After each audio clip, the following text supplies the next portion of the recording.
8. मेरा बाप मुझे अथर्व के घर के बाहर बुला रहा था और मेरी टांगे कांप रही थी। मेरे साथ साथ पापा भी सस्पिशियस थे कि कहीं मेरे थप्पड़ तो नहीं पड़ने वाला था। तुम डरो मत, मैं यहीं खड़ा हूं। मैंने मुंडी हिलाई और मैं गेट के बाहर आ गया। मेरा बाप मुझे देखे जा रहा था, पर इस टाइम उनके चेहरे पर रूडनेस मिसिंग थी। शर्मा जी, आप बुरा ना मानो तो अपने लड़के से 2 मिनट अकेले में बात कर लूं? पापा हेसिटेट हो गए। अरे घबराओ नहीं शर्मा जी, अगर मुझे इसे पीटना ही होगा तो आप कौन सा बचा लोगे? मैं बस बात करना चाह रहा हूँ। पापा ने मुंडी ऊपर नीचे हिलाई और घर के अंदर चले गए। जिंदगी में पहली बार, जब से तुम पैदा हुए हो तब से लेकर अब तक, पहली बार मुझे लगा कि तुमने कोई बहादुरी का काम किया है। मुझे अपने कानों पर भरोसा नहीं था। मेरा अमरीश पुरी जैसा बाप मेरी तारीफ कर रहा था। मैंने बहादुरी का काम? थाने के अंदर से गाड़ी उठा के लाना कोई हंसी खेल नहीं, किसी कमजोर दिल वाले के बस की थोड़ी है। पर अब गुस्सा नहीं हो कि मैंने चोरी की?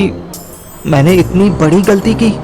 गलती तो तुमने अपना सीए जैसा चूतिया धंधा चुन के की है। साला पूरे दिन एक ही कुर्सी पर बैठे रहो, लोगों की मेहनत के पैसे खून समझ के चूसो। धिक्कार है ऐसे धंधे पर। नहीं पापा, ये ऐसा। बीच में मत बोलो, सुनो पहले। तुम में हुनर है, हिम्मत है। जब से जिम जाने लगे हो तब से कुछ वजन भी गिरा है। फिर मेरा खून हो तुम। ये लालाव वाले काम के लिए नहीं बने हो। अपनी जिंदगी में थोड़ा एक्शन रखो। अभी भी ज्यादा उम्र नहीं हुई, डिफेंस के लिए तैयारी शुरू कर दो। मेरा बाप सोलर साइकिल जैसा था, जिसे एक पॉइंट पर पूरा राउंड लगाकर आने में 12 साल लगते थे। ऐसे ही मेरे बाप के मुंह से निकली तारीफ थी। 10-12 साल बाद उन्होंने तारीफ तो की, पर उसके बाद फिर अपनी एक ही बकवास पर उतर आए थे। पर इस बार मैं उल्टा जवाब देकर पिटना नहीं चाहता था। आफ्टर ऑल मैं भी तो इवॉल्व हो रहा था ना। देखिए पिताश्री, आपने कभी अपनी एंटायर लाइफ में कोई काम ऐसा किया है जो आप करना नहीं चाहते हो पर किसी ने फोर्स दे के करवा लिया हो, स्पेशली 18 इयर्स के होने के बाद से? ऐसा हुआ कभी? किसकी इतनी औकात है जो मुझसे जबरदस्ती काम करवा ले? एग्जैक्टली। फिर अभी तो आपने बताया ना कि मैं आपका खून हूं। मेरे बाप के मुंह में दही जम गया। फर्स्ट टाइम उनके मुंह से कोई जवाब नहीं निकला।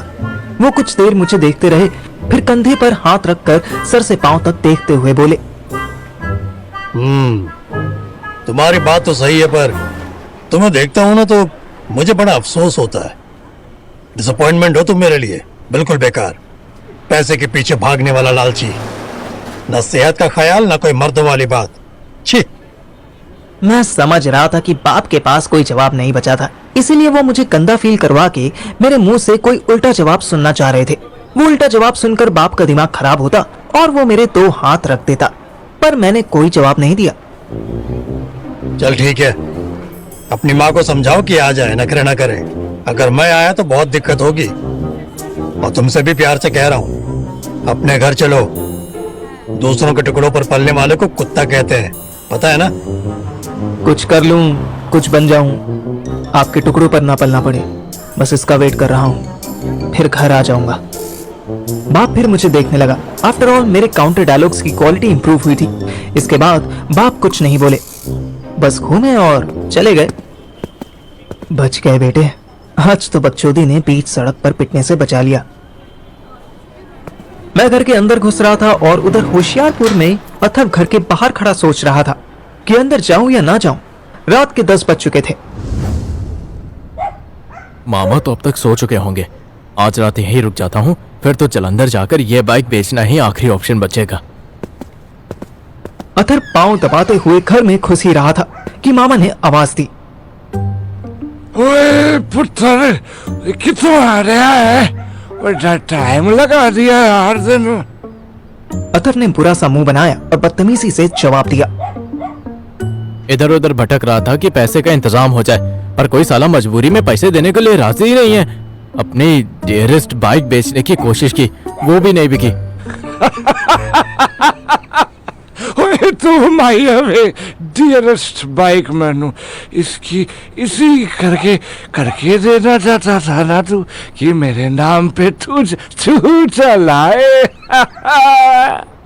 नहीं नहीं मामू, दोनों मिलके चला लेते, पर आपको तो अपनी खटारा से प्यार है। ओए गुस्से, ओए फद्दू, तू समझता नहीं है ओए, ओ बाइक मैनू दहेज में मिली सी। तेरी मामी नू वड्डी चंगी लगती सी। मोटरसाइकिल ते बह के गोलगप्पे खाने जांदी सी। ओ कंजरी तो चली गई, पर बाइक तो रह गई ना। इस करके जब तक उस मोटरसाइकिल का कचुंबर नहीं बन जाता, मैंने वही गाड़ी चलानी है। हाँ हाँ ठीक है, करता हूँ मैं। कल जलंधर जाऊंगा और अपाचे बेच दूंगा। ओए पूरी कल तो सुन यार। ओए मैंने वही गाड़ी चलानी है, पर तेरे को दुखी करके नहीं पुत। ए तेरी पहली बाइक है, तेरे प्यो ने दिलाई सी है। इसको मत बेच बेटा, है रहने दे।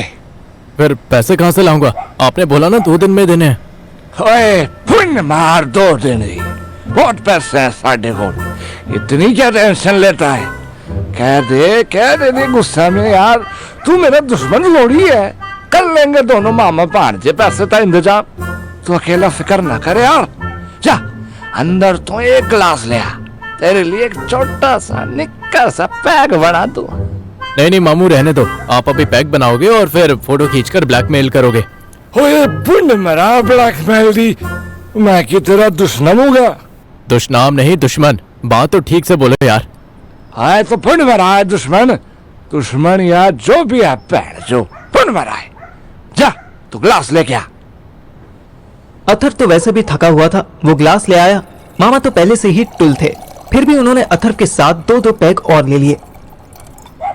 ओए देख पुत, बहुत चिंता नहीं कर दे कैसी चीज थी, धीरे धीरे सब हो जाता है।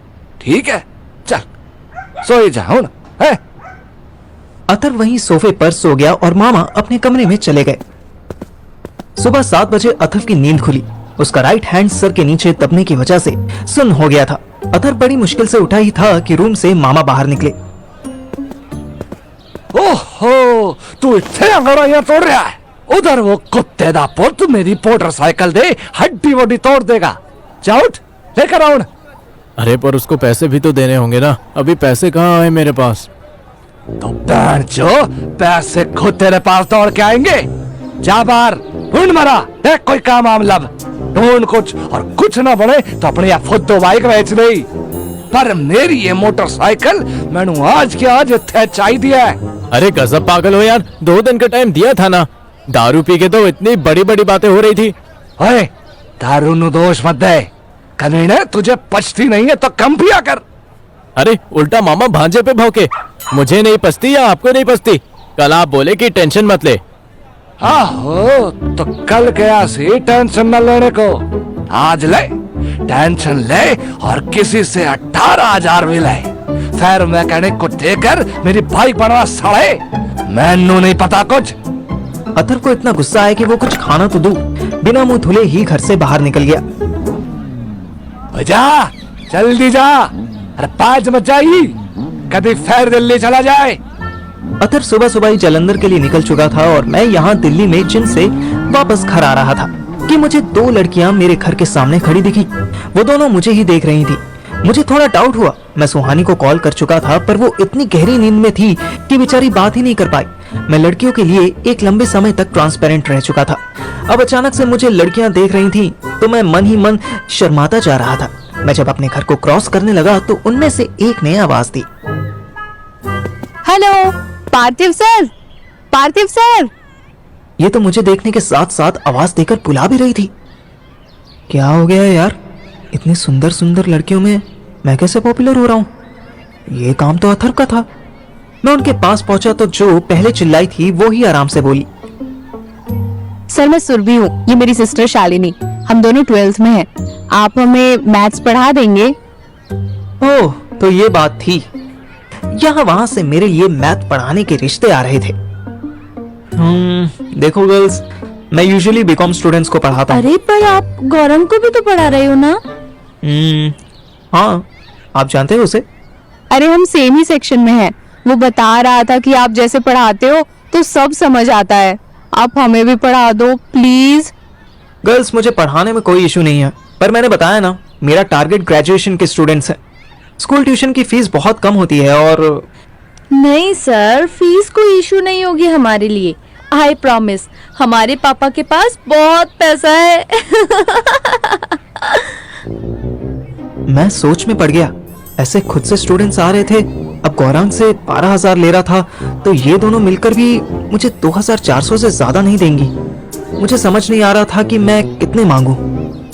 एक काम करते हैं, आज शाम को आप दोनों पढ़ने आओ, एक बार मैं देख लूं कि आप दोनों पढ़ने में कैसे हो, फिर मैं आपको फीस बता दूंगा। आपकी फैमिली अप्रूव करे तो ठीक, नहीं तो कोई बात नहीं। सर हम डफर हैं, हमें कुछ नहीं आता, पता नहीं क्यों मैथ्स ले ली हमने। अच्छा आपका घर यही है ना? नहीं नहीं, मैं यहाँ नहीं, वहाँ अथर्व के घर पर आता हूँ। आई मीन नेक्स्ट स्ट्रीट में, जो येलो वाला। अचानक सुरभि के चेहरे पर 100 वाट का बल्ब चलने जैसी चमक आ गई।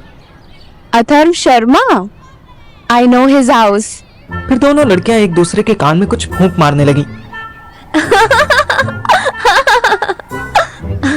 अच्छा सर आप प्लीज रिजेक्ट मत करना हमें, फीस आप जो कहेंगे मैं ले आऊंगी।